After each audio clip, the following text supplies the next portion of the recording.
The topic of our lecture is the organ of vision, and this is a very important system of organs helping us to gather information from the outer environment. Nearly 80% of all the information we get with the help of our eyes, including symbols, ciphers, different text, and many other images. And with aging, inevitably, we progressively lose the possibility to see objects clearly due to many pathologies, and they could be considered even not as pathologies but age features. And nowadays medicine helps to correct most of them very effectively. That's why, as a future doctor, every one of you should understand the nature of those pathologies and should choose properly the way of correction. Then let's start, and our first slide is about the embryonic development. It is better to understand how those structures develop to understand better the structural features of every component of the eyeball. So development of the eye starts from the brain. Eyes derive from the brain. If you remember the lecture about the nervous system, you remember that brain is formed out of three vesicles. The first one is the forebrain, and exactly out of there two optic stalks derive. Then at the end of the optic stalk, the anterior epithelium starts to invaginate inside backwards, forming so-called double-walled cup. This is the future eyeball, and those two layers, they form the basis for the future retina, ciliary body, and iris. And it is important to understand that one layer gives rise to quite another structures comparing with the outer layer. So the outermost layer gives rise to the pigment cells of the retina, while the innermost layer gives rise to retinal neurons, all the other cells of the retina.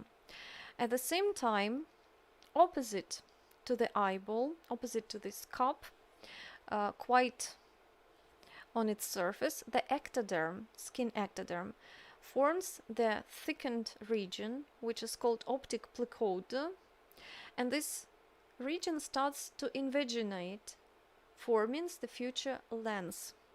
So lens derives not from the neural tube, but from the surface ectoderm.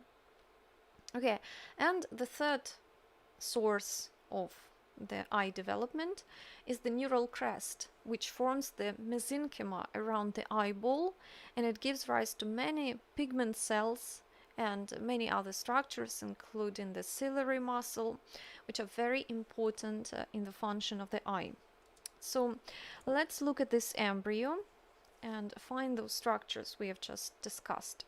So here is the future mouth, besides the future nose, nasal plecoid, future olfactory epithelium, and here is the future lens or optic plecoid. It invaginates inside, and if we make a transverse section through this region, that's what we can find. The lens is invaginating right now and is pinching off, and the double-walled cup, the outer layer, the outer epithelium, future pigment cells, and the inner epithelium.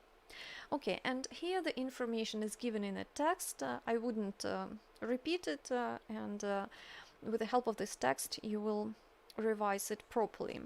So in general, I want to say that actually eyes, they derive from the ectoderm, but from three different regions. From the surface ectoderm, the cornea, together with the lens, derive. Then the eyeball, the double-walled cup, derives from the neural tube, and it gives rise to the retina, iris, and ciliary body, and some structures, additional structures, and surface of the eye, they are covered with a mesenchymal tissue deriving from the neural crest. Okay, now we continue with the structure of the eyeball, and from anatomy you remember three main envelopes and general structures. Just let's revise them. If you are aware, then skip it. So the superficial envelope is represented by two, the cornea which is transparent, and the sclera, which is of white color. Then the middle envelope is called vascular, and it is represented by the iris with its opening pupil. Then ciliary body, just behind the iris, and the choroid, the vascular layer of the eye. And eventually the innermost envelope is called retina, and this is the photosensitive layer, which is especially developed on the posterior wall of the eyeball, as here predominantly the light rays are concentrated. Okay, and notice that lens also is present, and it is stained in this case, and in alive, in the real life, it is transparent. That's why we don't see the lens, as it is as transparent as the cornea. So through the cornea, through the pupil, through the lens, with the posterior wall of the eyeball, which is of black color. Okay, and from anatomy, besides what is important to remember, that there are two chambers of the eye, the anterior one between the cornea and the retina, and the posterior one between the iris, between the iris and the cornea, and the posterior chamber between the iris and the lens. And two chambers are communicated one with another with the help of pupil. And both chambers are filled with the aqueous humor, liquid substance which provides nutrients to the lens and the cornea. As both of them are transparent, devoid of blood vessels, that's why they should be nourished in some other way. And this way is aqueous humor. That's what we are going to discuss today. Let's start. Okay, in general, the same as information is given in this slide. So the outermost envelope is represented by two, cornea and the sclera, transparent and white.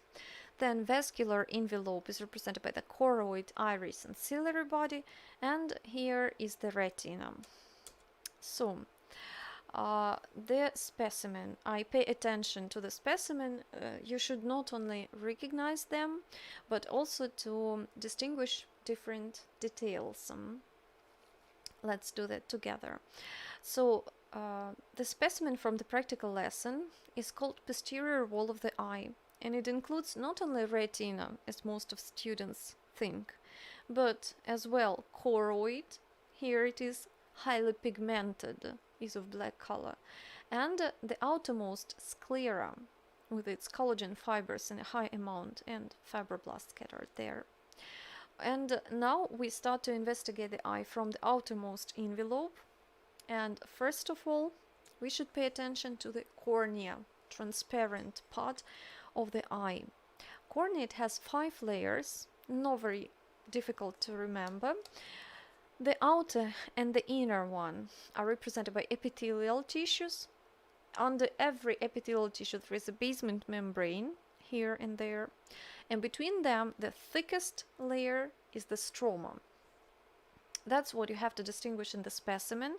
And let's investigate them one by one. First, anterior epithelium, which is exposed to the outer environment when our eyes are opened, and this is stratified, squamous, non-keratinized epithelial tissue.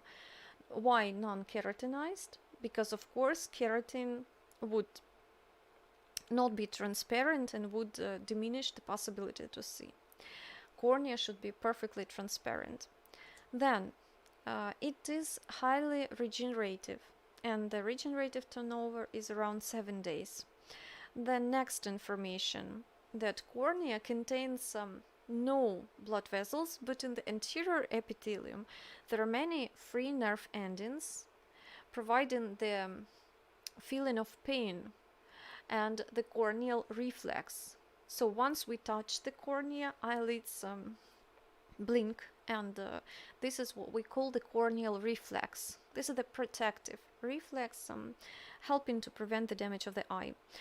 Okay, so let's move on. Yeah, and one another detail is that cells of the basal layer, they are protected from the ultraviolet with the help of the iron-containing ferritin. And in the same manner, in our skin, cells are protected with a melanin. But melanin is dark. That's why corneal cells, corneal epithelium, can't use it because it is not transparent. Yeah. So they found another way how to be protected with the help of the ferritin. Okay.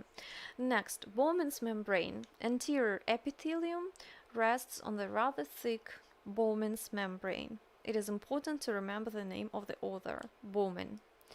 And this epithelium is well known because it has very low regenerative capacity. It doesn't regenerate. So in case of deep damage, regeneration is impossible. That's why cornea is often transplanted, and it is more or less easily transplanted because it is devoid of blood vessels. That's why immune system doesn't reject it, as well as other structures in our organism. Okay, then the stroma, the thickest portion, is transparent and is organized with the help of collagen fibers. As you remember from the topic connective tissue, our collagen fibers, they have two functions. They provide us with a tensile strength, so they are very strong and it is very difficult to tear them. And the second function is that they absorb water readily and they could retain water in a high amount. That's why cornea uses them to absorb lots of water and to retain this water. So collagen fibers are highly organized inside the cornea, and there are nearly 60 lamella in our cornea, and in every lamella collagen fibers are parallel, but in the neighboring lamella they are perpendicular to the previous one. So in every lamella, parallel collagen fibers, they form a clear network. That's why image passing through this network doesn't distort. So there are no distortions because the collagen fiber network is very highly organized. Okay, and that's what we can see in this image. This is the transverse section, and we can see in one lamella collagen fibers are sectioned parallel to their axis, while in the neighboring lamella fibers are sectioned in a transverse orientation. It helps us to provide the clear vision. Okay, and what helps except collagen to retain water? Also proteoglycans like keratan sulfate, chondroitin sulfate. With the help of sulfate or negatively charged group, they retain water as well as collagen. Okay, as well as collagen fibers, some fibroblasts could be found there. They provide the recycling of old fibers and synthesis of new and components of the extracellular matrix. So here they are keratinocyte nuclei. They are not very numerous, so they do not reflect the light. Then after the stroma, the posterior basal membrane is called Descemet by the name of the author. So Descemet's membrane is important to remember the name, and this membrane readily regenerates in case of damage, unlike Bowman's membrane. Then behind to this epithelial tissue, to this membrane, we can see epithelial tissue, which is simple squamous epithelium. So the anterior epithelium is the stratified squamous, while posterior is simple squamous. Easy to remember, yeah? And important function of this tissue is to control the passage of sodium to the stroma. And as you remember, the concentration of sodium due to osmosis helps water to follow the sodium. So it controls the degree of hydration. So together with other factors, this epithelial tissue provides cornea with the possibility to absorb water. Okay, then after we have discussed the cornea, let's move on and talk about not transparent part, which is sclera. It is of white color, and in the anterior part of the eye, where it is exposed to the outer environment, sclera is covered with a conjunctiva. This is made up of stratified columnar epithelium, and it is present only in the anterior region. Also, conjunctiva lines our eyelids from inside them. Here just it performs the barrier function. Sclera itself, around the eyeball, is represented by three general layers. The first one is episcleral, because above the sclera, the outermost one, and it is adjacent to the adipose tissue around the eyeball. Then substantia propria, or the stroma. This capsule is made up of collagen fibers, and collagen here is used not to retain the water, as in the cornea, but to provide the tensile strength, as sometimes the pressure inside the eye could increase. We'll discuss later the reasons. And in this case, eyeball should be prevented of rupturing. And for this purpose, this capsule is used, the network of collagen fibers, which is the substantia propria. Then, and the layer between the sclera and the choroid is called suprachoroid lamina. And this is the layer above the choroid. That's why it is called so. It contains connective tissue cells, fibers, particularly melanocytes as well. Then, let's move on. And after we discuss the cornea and the sclera, we move on. And now we investigate the middle envelope of the eye. And we start it from the iris. Iris could be seen just behind the cornea, as the cornea is transparent. So exactly, iris is responsible. It determines the color of the eye. First of all, we should say that in the center of the iris there is an opening through which, like through the window, we can see the room inside the house. In the same way, we can see the inner space of the eyeball, and it is of dark color. It is black because the eyeball from inside is lined with a dark pigment epithelium. That's why it is black. Then iris not only forms the pupil but also controls the diameter, and about it later. And iris contains pigment cells. They determine the color of the eye because in case of high amount of pigment cells, the eyes are dark brown, almost black. In case of low amount, as in this case, iris looks like bluish, while the same pigment is used. Why the same pigment looks like blue? Because let's discuss it later, okay? To understand it, we should investigate the structure in details.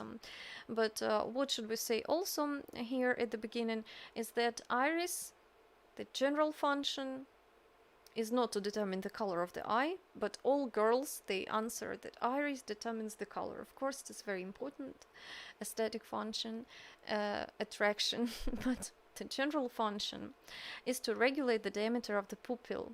And for this purpose, iris is equipped with the two muscles. From anatomy, you know, these are the sphincter and dilator.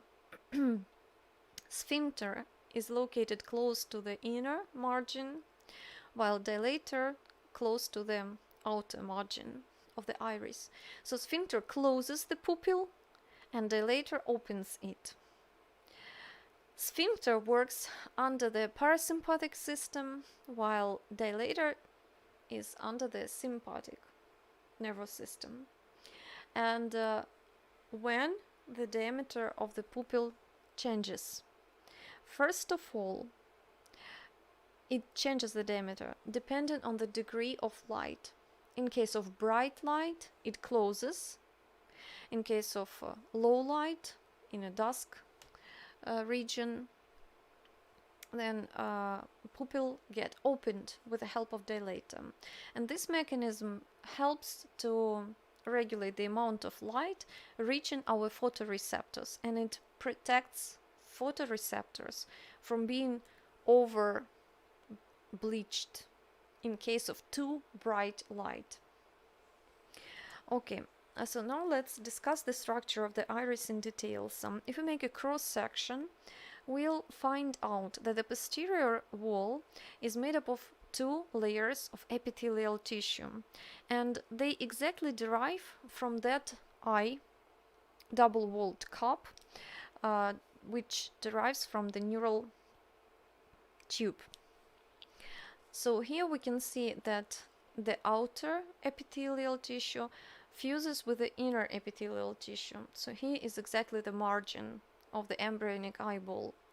And in case of iris, both of them, they fuse and they are highly pigmented. Moreover, above the outer layer, we can find smooth muscle cells in a high amount. Why? Because both sphincter and dilator of the iris of the pupil, muscles of iris, they derive exactly from the outer epithelial tissue, outer layer of the eyeball. And sometimes this outer epithelial tissue in the iris is also called anterior pigment myoepithelium, highlighting that epithelial tissue is tightly connected with the smooth muscle cells and their derivation. Okay, except two layers of epithelial tissue, on the anterior surface, iris is covered with a soft, loose connective tissue. Notice that here connective tissue is not covered with epithelial tissue. So it is represented by many fibers with cells, particularly pigment cells, and that's why we don't see the smooth surface through the cornea. Really, these are the fibers of connective tissue based in the aqueous humor. And now, why iris has different color? If the amount of pigment is very low and it is present only in posterior epithelium, when we look at this epithelium through the semi-transparent connective tissue, its brown color seems like blue. So the essence is that the same pigment is visualized through the another layer, through the semi-transparent connective tissue. That's why it looks like blue. So the pigment is the same, the difference is only in the amount and in the distribution. Okay, and if to look at the histological image, this is the cross section through the iris, and the same layers of epithelial tissue can be distinguished because they are highly pigmented. They are pigmented to such a degree that we can't see the border between the two epithelial layers. So it is a dashed line, just conditionally distinguished here. Then we can find muscles, probably this is the sphincter, because very close to the pupil, and connective tissue with its fibers, pigment cells, and such eye seems like of brown color, because the pigment is present in high amount. Okay, let's move on and discuss the next structure, which is hidden behind the iris. So we can see this because iris is more wide. But if to remove the iris, we can see ciliary body. It is represented by the muscle and ciliary processes. Here they are. They do not contain muscles. And those processes, they send fibers fixing the lens. And if to remove those fibers, lens would fall down on the bottom of the eyeball. Yeah, but it doesn't occur, and it is fixed just behind the pupil. And its main function is to focus the objects on the retina. And that's what we are going to discuss. So ciliary body, its first primary function to fix the lens and to regulate its shape. And the second function is to produce the liquid aqueous humor, which is used to nourish lens as well as the cornea. Okay, and before discussing the layers of the ciliary body, we should say that ciliary muscle, representing the bulk of the ciliary body, is formed by three types of muscle fibers. which are oriented like in meridional, radial, and circular orientation.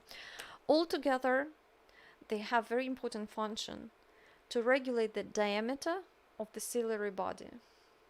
And diameter is changed due to the distance to the object we look at. Okay, so first of all, I want to highlight, do not confuse the diameter of the ciliary body, which depends on the distance, and the diameter of the pupil, which depends on the light. Quite another mechanism. So those two structures and their diameters are independent, and they work independent one from another. Okay, so let's move on. Now we are ready to understand the layers of the ciliary body. Layers. The outermost layer close to the sclera is represented by the muscle. Here it is, very well developed. Besides, notice pigment cells could be found there. And processes, they are represented by the vascular region, which is made up of loose connective tissue with many capillaries in it. Then the innermost surface, which is faced to the aqueous humor of the posterior chamber, is covered with a double-layered epithelial tissue. And this epithelial tissue is continuous with the posterior epithelium of the retina, iris,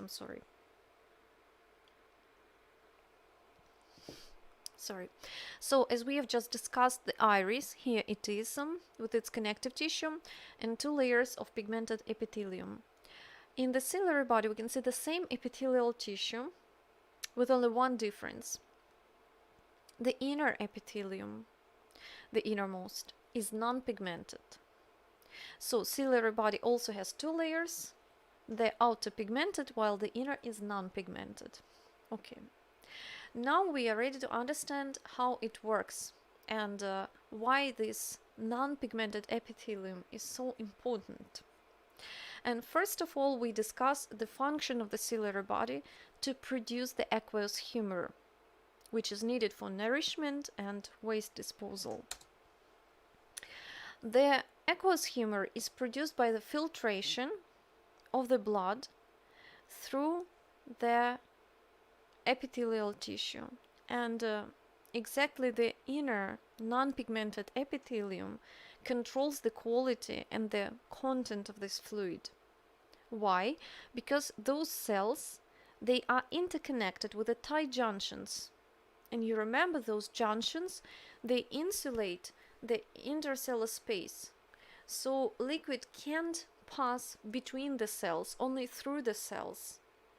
This is the first reason why the cells perform the barrier function.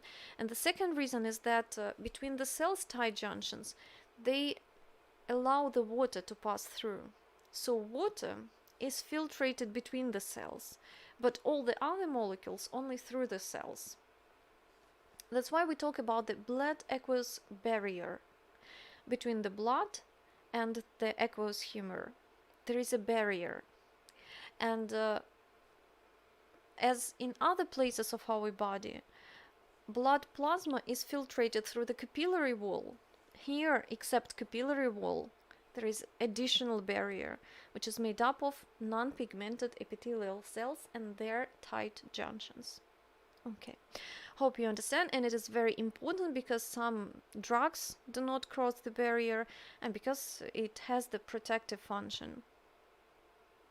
Okay, then, except the production of the aqueous humor, inside the eye there is an opposite system of its absorption, and there should be always the balance between producing aqueous humor and absorbing it. And while aqueous humor is produced by the ciliary body in the posterior chamber, this water liquid substance passes through the pupil to the anterior chamber. Here it nourishes the cornea, removes wastes out of there, and after that, it is very important, it is drained through a special network of endothelium-lined spaces called the trabecular meshwork. It is located in the angle between the iris and the cornea. So remember the name trabecular meshwork, and eventually through this meshwork, liquid is absorbed to the venous sinus, which is called the canal of Schlemm. It is important to remember the name, canal of Schlemm. And the process of absorption is very important, as in the case it is blocked, the intraocular pressure increases and it distends the eyeball, preventing its or diminishing the blood flow, and eventually structures inside the eye, they might degenerate or undergo the atrophy. So it is important to regulate the pressure. And here the information is written in the text. So that's what you have to remember, that aqueous humor is produced by the ciliary body and is absorbed from the anterior chamber through the trabecular meshwork and the canal of Schlemm, or the venous sinus. What is also important is that exactly in this angle between the cornea and the sclera, this region is called limbus, encircling the cornea, a special population of stem cells is found. Those stem cells are used to regenerate the cornea, and at the same time they could be used for regenerative medicine. After traumatic injury of one eye, the same stem cells could be used from another eye. And there are many clinical trials now investigating the features of those cells, as they are easily accessible. And this is a very prospective source. So please remember about them. They are very important. Okay, let's move on. And after we have discussed the ciliary body, we have to discuss the lens to understand how they work together. So lens is formed, as you remember, in embryonic development from the vesicle, and anterior epithelium of this vesicle remains of cuboidal shape, while the posterior epithelium enlarges and eventually turns into columnar cells, which resemble the onion. Like in the onions, there are many like scale-like structures.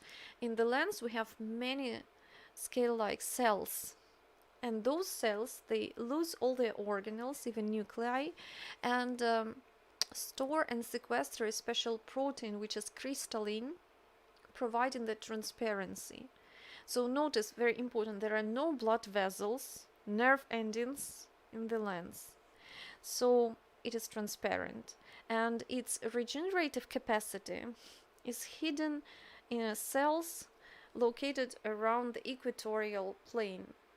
So around the equator, the lens is surrounded by cells with proliferative capacity. So sometimes mitotic figures could be found, but its activity is very low. Lens doesn't regenerate actively because it has its own blood vessels, it feels deficiency of nutrients, and it is nourished only by the aqueous humor washing it, surrounding it. Okay, and with aging, a lens loses its transparency because ultraviolet always passes through the lens, and in case we look at the sun, this ultraviolet damages it significantly. And first, when people are young, in children, we do not see the lens as it is transparent. But with aging, when bright light enters the eyeball, you may find some opaque structures, and this is exactly the lens, and it is a problem. And in some animals, especially in some dogs, even in small dogs, especially the cataract develops very early, and cataract develops because lens loses its transparency. That's why nowadays the surgical intervention is very popular when lens is replaced with the artificial structure, and is very helpful as it really helps some patients. Then now let's discuss how lens curvature is regulated and why should we have lens inside the eye. The essence is that we need to see objects clearly, and for that purpose they should be refracted properly to be projected exactly on the posterior wall of the eye. And to do that, lens changes its curvature. When we look at the closely located objects, we need to refract them to decrease the size. So lens become very spherical, very curved, to refract the object significantly. In case we look at the objects located far, they are small enough to be projected inside the eyeball without being decreased. So we should make lens as flattened as it is possible, not to refract them. Yeah. And now how we can do that, and how this mechanism is regulated with the help of ciliary muscle. Look, ciliary muscle holds the lens with the help of special fibers. And lens itself is spherical, like a ball. But when ciliary muscle relaxed, like a sphincter muscle, when it relaxes, the diameter increases. So that's what we can see here in this case. Relaxation results in the increased diameter. So fibers, they get stretched, and they stretch the lens in the equatorial plane. And this stretching results in making it flattened as it is possible. And that's exactly what happens when we look at the far located objects. Lens become smooth, it doesn't distort objects, it doesn't refract them, and we see them as small as they are. And when we look at the nearly located objects, what happens with the ciliary muscle? It contracts. Contracting, it decreases in diameter. Zonular fibers relaxes. They stop stretching the lens, so it acquires its original shape spherical, and it refracts those objects properly. That's what's the difference. And that's how ciliary muscle regulates the curvature of the lens. Let's summarize once again.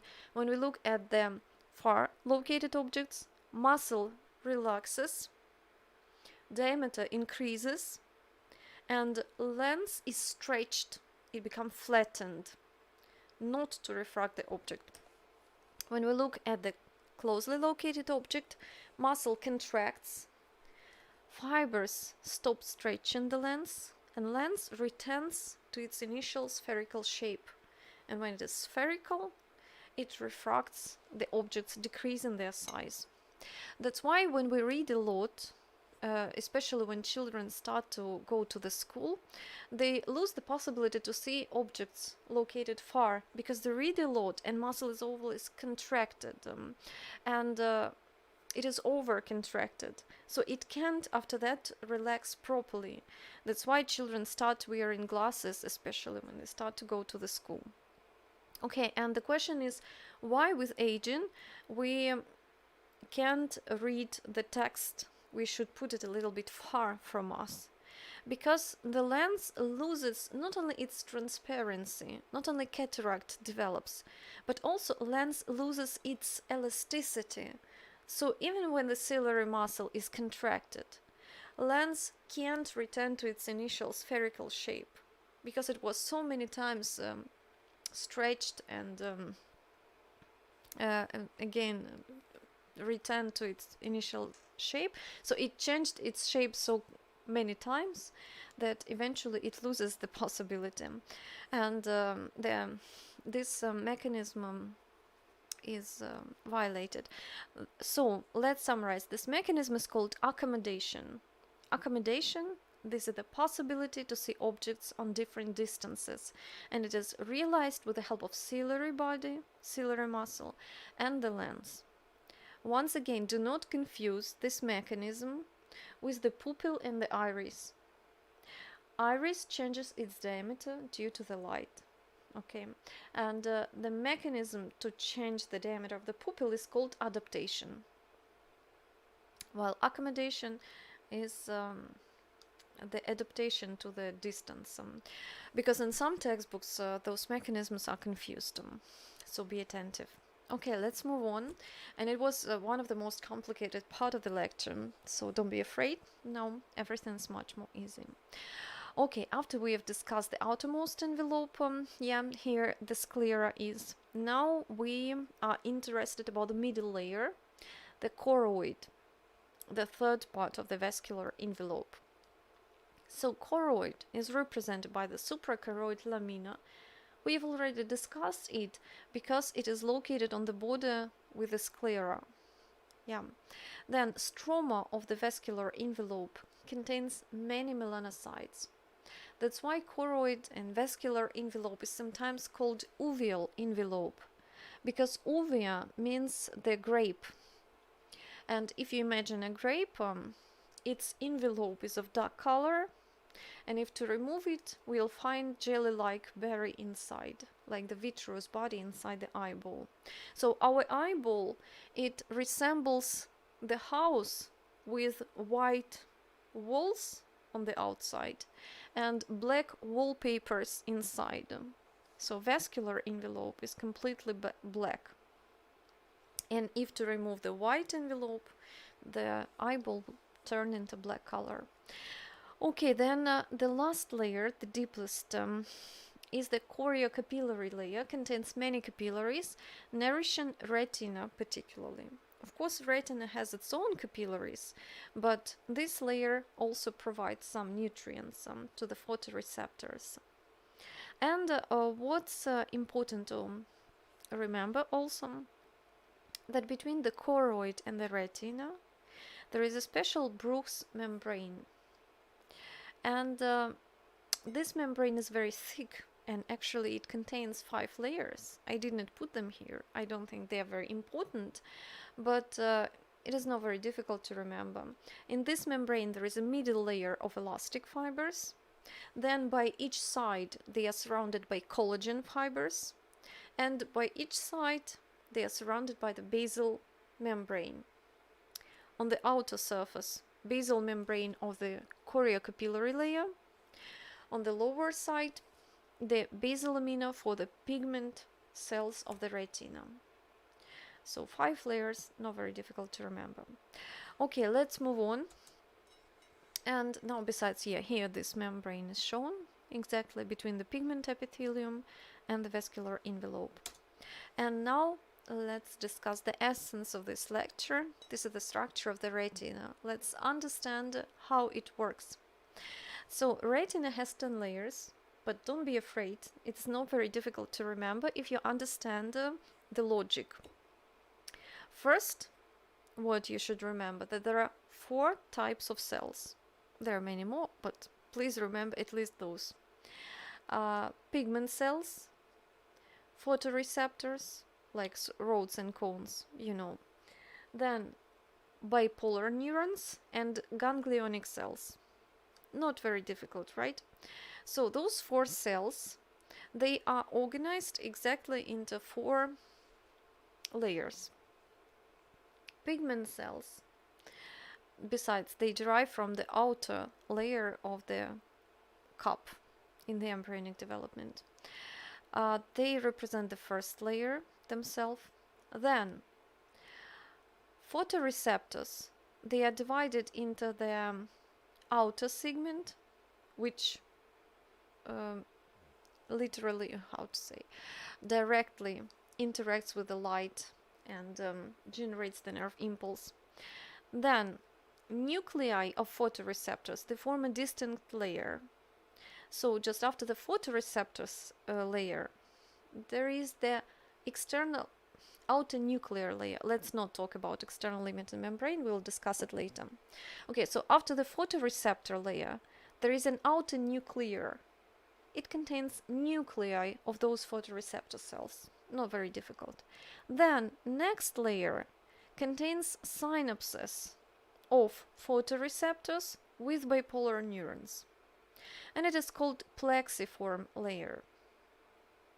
Then nuclei of bipolar cells are located, and all together they form the inner nuclear layer. Then again, synapses are coming, synapses between bipolar and ganglionic cells.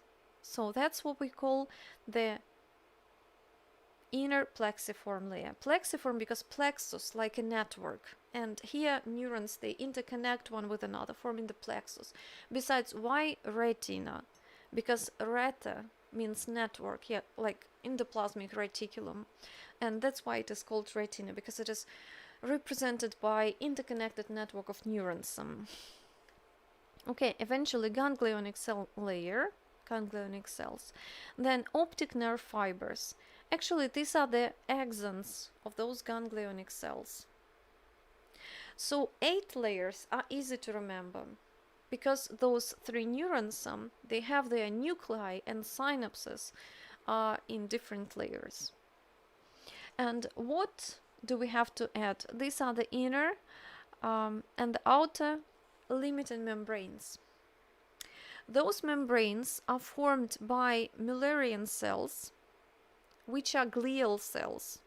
And now let's remember that retina is a part of the nerve tissue. And there are neurons as well as glial cells. And glial cells in the retina, these are Müller cells. What do? Like astrocytes in our brain, they insulate neurons from the surrounding tissues, like pigment epithelium and the vitreous body. And by sending their processes, infusing their processes with tight junctions, Müllerian cells, they form the inner limiting membrane, protecting retina from the vitreous body, and the outer limiting membrane, protecting neurons from the pigment cells. Notice that photoreceptor part left a part outside the barrier. Okay. Then let's summarize this information. Yeah, besides, and what is interesting is that light passes through all the layers, almost all the layers, to reach the photoreceptors. Let's investigate and recognize those layers in the specimen. You are given a specimen during the lesson and you have to recognize its layers. So let's investigate it. First of all, here is the pigment layer. Please do not confuse the pigment layer with a vascular envelope, because vascular envelope is very thick, choroid, it is highly pigmented, but between the choroid and the pigment epithelium there is a membrane of Bruch. Remember that. Because they have different embryonic development. Pigment epithelium derives from the optic cup, while melanocytes of the choroid, they derive from the neural crest. That's why I highlight that, okay? So pigment epithelium, here it is. Then photoreceptors, here they are, cones and rods. Then nuclei of cones and rods. Synapses between photoreceptors and bipolar cells. Then nuclei of bipolar cells. Then synapses between bipolar and ganglionic cells. Then the layer of ganglionic cells. Then their axons form the outermost layer, optic nerve fibers. And limiting membranes, 2 limiting membranes, we can only suppose. So we do not see them, only electron microscope is needed. But the outer line should be the inner limiting membrane. And here should be, we suppose, the presence of the outer limiting membrane. Okay, so everything's easily distinguishable, and if you understand the logic and the sequence of nerve impulse transduction, then nothing's difficult. And once again, light passes through all the layers and eventually it is transformed into the nerve impulse exactly in the photoreceptors. Then 2 additional neurons should be added to this network. These are horizontal neurons and amacrine neurons. They are located in the inner nuclear layer together with nuclei of bipolar cells, and their function is to modify the conduction of impulse from photoreceptors to bipolar cells. This is the role of horizontal neurons. And also they modify the transduction from bipolar to ganglionic cells. and this is the task of endocrine neuron. Okay, don't ask me the essence, the function. Actually, they provide the contrast to the image and more information in physiology department. Okay, but let's move on. And investigation of the retina should start from its pigment epithelium.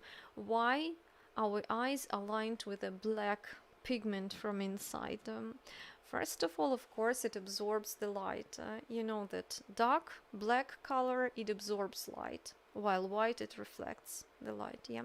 So eyeball from inside, it attracts and absorbs light. The second function is that pigment epithelium, it controls the passage of nutrients to the retina.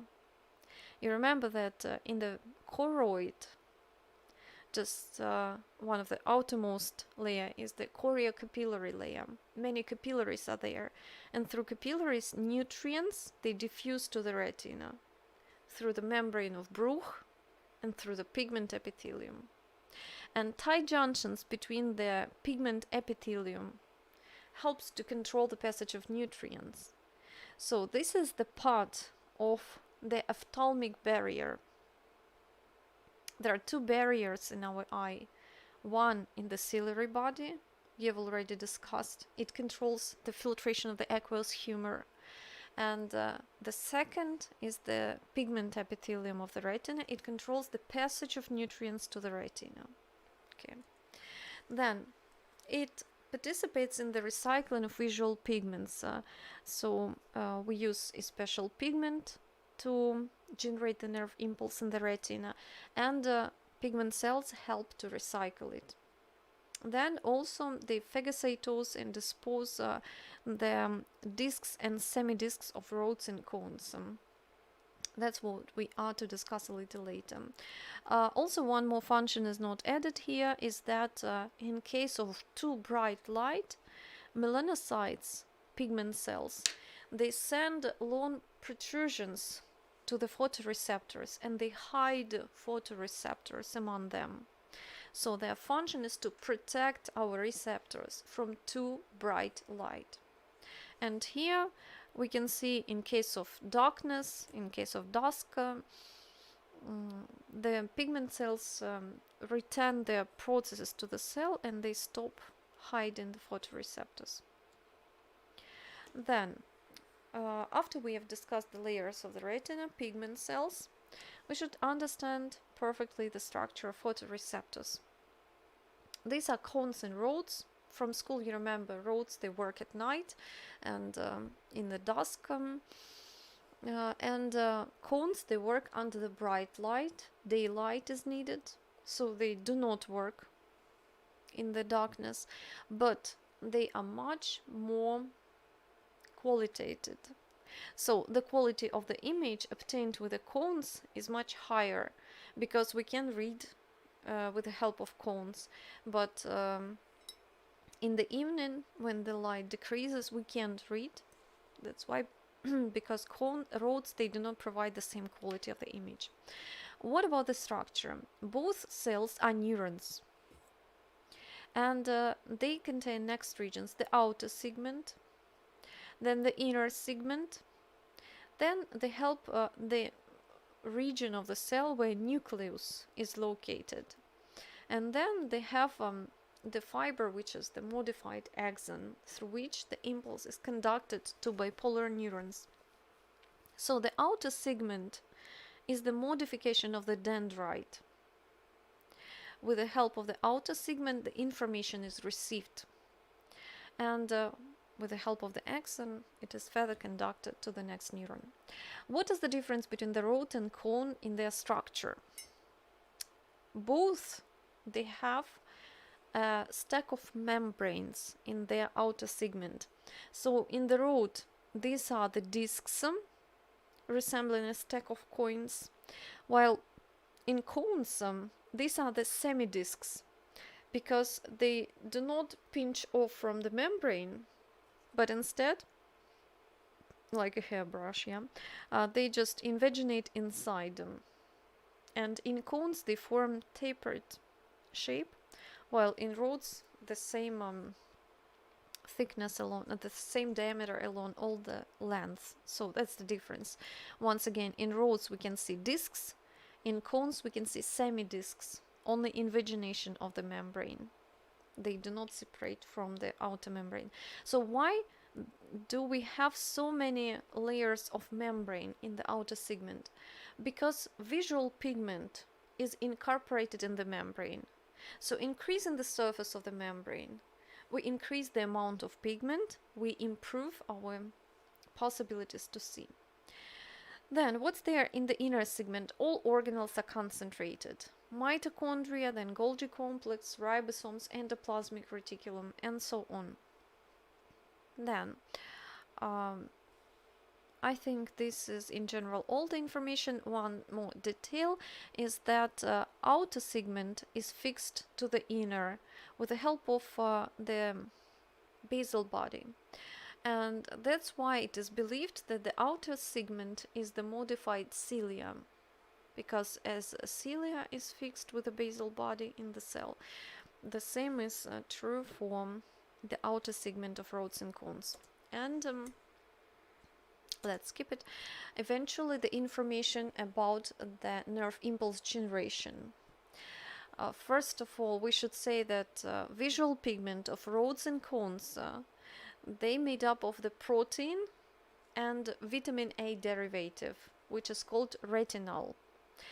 Retinal, made up of vitamin A, it derives from vitamin A. That's why vitamin A is so important for our vision. You know, deficiency of vitamin A results in the possibility to see at night. And then proteins differ in rods and cones. Protein part of the pigment in rods is called scotopsin. Scotos means darkness. And in cones, the protein part is called photopsin. And at least you should know that in rods we call the pigment rhodopsin. Rods, rhodopsin. In cones, iodopsin. Okay, so they both contain retinal, but different proteins. Okay, how it works? It has very unusual mechanism, and it's very good that you've already investigated the general information about the nerve impulse, the action potential, and now you can understand that in our eyes everything works quite in the opposite manner. So, what happens once our photoreceptors are enlightened? First of all, the pigment retinal changes its shape from the cis to trans shape. From chemistry, you remember that changes. And changes in the conformation results in the dissociation of the retinal from the opsin. And here this opsin is shown with a yellow color. So once retinal dissociates, it activates the transducin molecule, which is bluish in the diagram. Transducin activates the phosphodiesterase, which breaks down cyclic GMP, guanosine monophosphate. And once this cyclic GMP is broken down, its concentration diminishes, and it is no longer in contact with the sodium channels. Sodium channels, under the absence of GMP, they get closed and hyperpolarization occurs. Due to hyperpolarization, cells no longer discharge neurotransmitter, which is glutamate. So while other neurons usually generate nerve impulse in form of depolarization and they discharge the neurotransmitter eventually, here in this case, once the cell is enlightened, it undergoes hyperpolarization and it stops to discharge neurotransmitter. Okay, hope you understand. It's very easy, actually, not very difficult, but unusual, really. That's why rods and cones, they have so many membranes, because opsin and this mechanism is incorporated into the membrane. Once the pigment is bleached, This transretinal is phagocytosed by pigment cells, by Müllerian cells as well, and there it is recycled and returned back to rods and cones. Okay. Also, outer segments of rods are continuously shed off and also phagocytosed by pigment cells. So pigment cells, they always help rods and cones in recycling, in restoring their visual capacity. Okay, now let's summarize this information, and that's what we can see. This is the darkness, and this is the light. Let's compare those two images. In case of darkness, there is the continuous current of sodium inside the cell. There is a continuous discharge of neurotransmitter, which is glutamate. That's what happens at night, when we sleep, for example.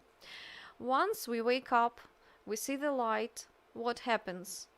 The opsin gets activated. It activates the transducin molecule, then it activates the phosphodiesterase, and cyclic GMP is no longer produced.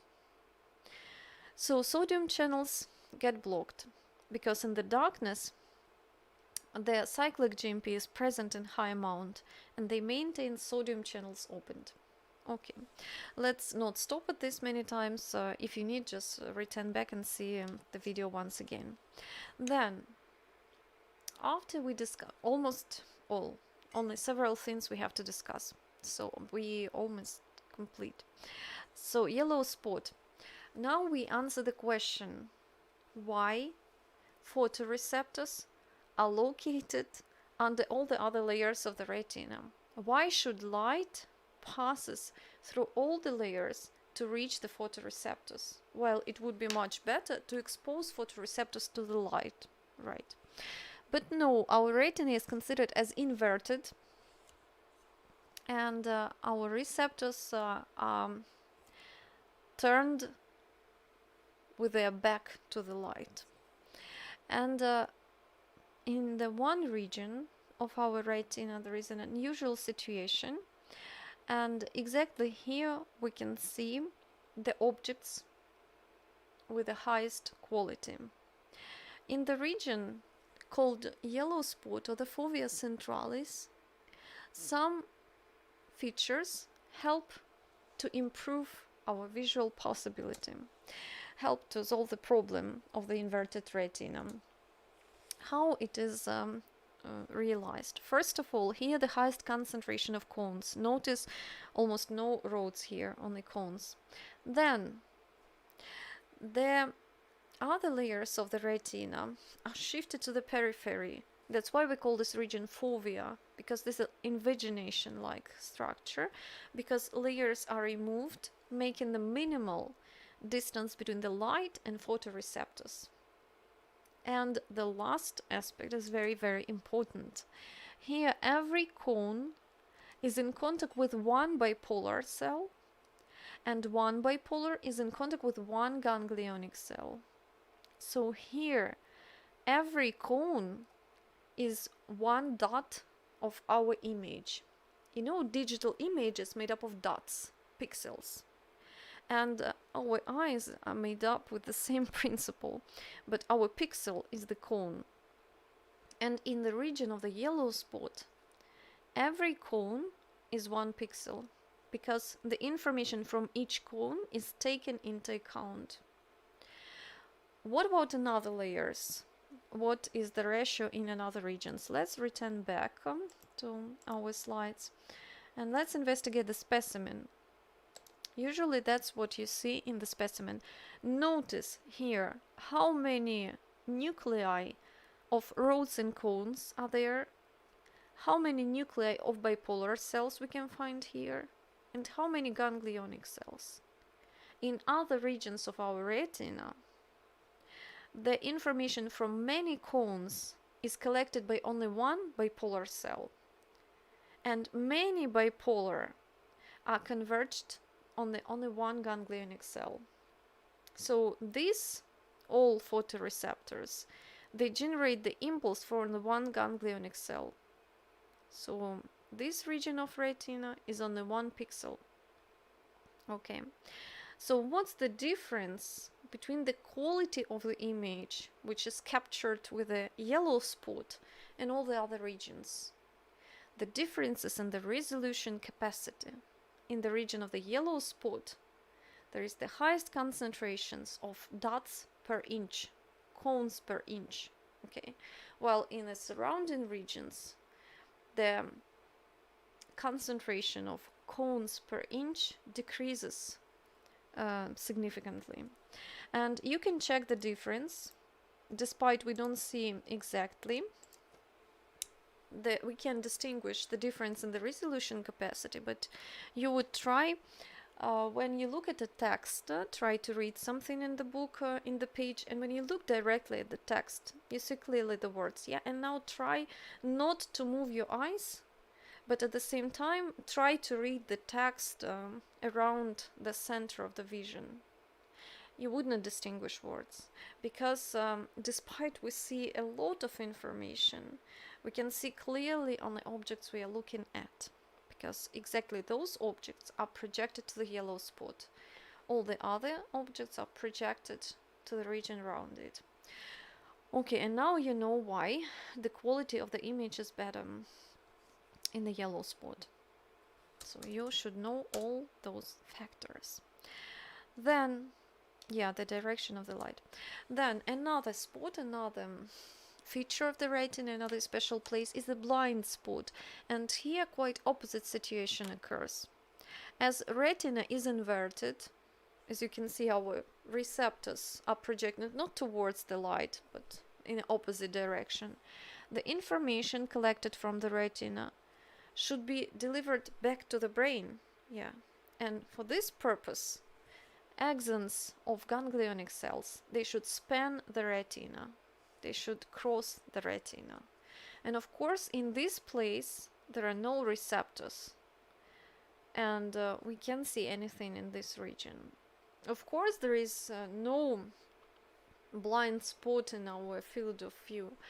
But this spot is compensated by the surrounding regions. But really, there is a spot, and it could be fixed, and in physiology lessons you will be provided with the opportunity during the practical part. Ask your teachers, they would show you how to detect this blind spot. There is really the region where you don't see anything, okay? And different people, they trick others because they know how to find this region, okay? And the last slide, my congratulations for those who stay with me till the end, very pleasant. Then eyelids.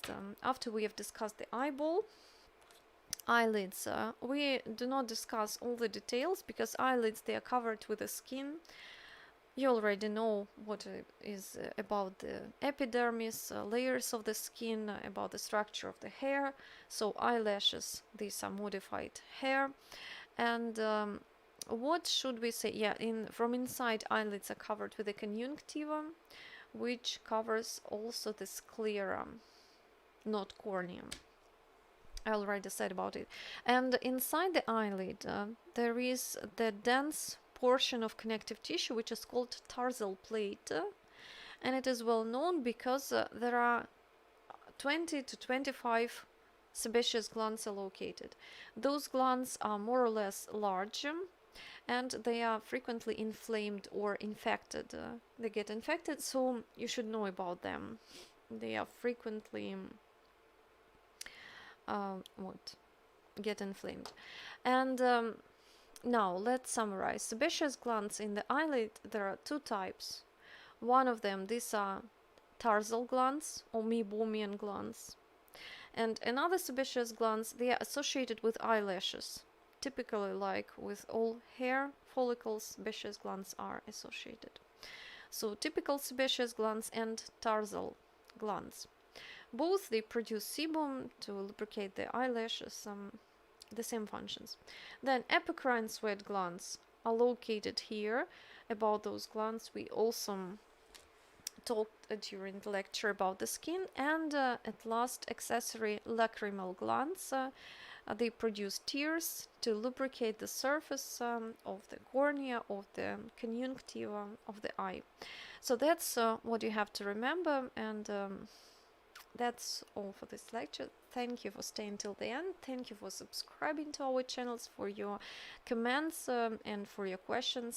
So if you have any questions, please ask me in the comments below. I try to answer as quick as it is possible. Okay, so have a good one.